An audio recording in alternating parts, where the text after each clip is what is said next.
bahay ng tita ko, bahay din ng tita ko yan. Tapos ito yung poste ng kuryente namin, as in talagang nahatak niya.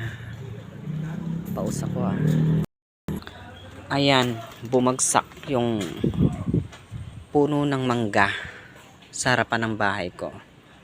Nakatayo yan. Ito yung bahay ko, ayan yung bahay ko. Buti hindi dito sa bahay ko tumama yung mangga.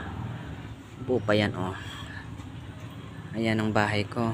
Buti hindi siya tumama dyan. Kagagawa lang yung bintana na yan. Buti hindi tinamaan. Dito sa puno na yan, walang tama.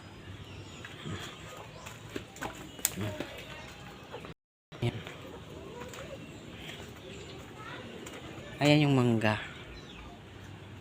Buti hindi siya tumama sa bahay ko. Yung mga manok ko yan. Sa kapato. Ayan. Kaya bumigay. Ayan. Kasama yung malunggay. Dito sa puno. Tinamaan yung bahay. Yung yero tinamaan. Yung bandang kwarto.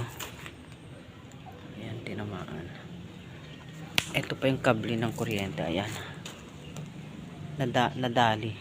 Kable ng kuryente. Walang may gustong gumawa. Hindi inaasikaso.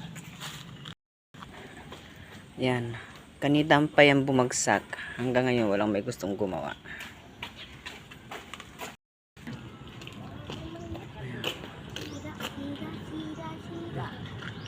Sira naman yan. Sira puno. Heh! May pusa! May pusa! Yung kuryente lang Salamat sa Diyos at hindi tumama sa kabahayan. Kuryente lang ng nadali. Tama ba?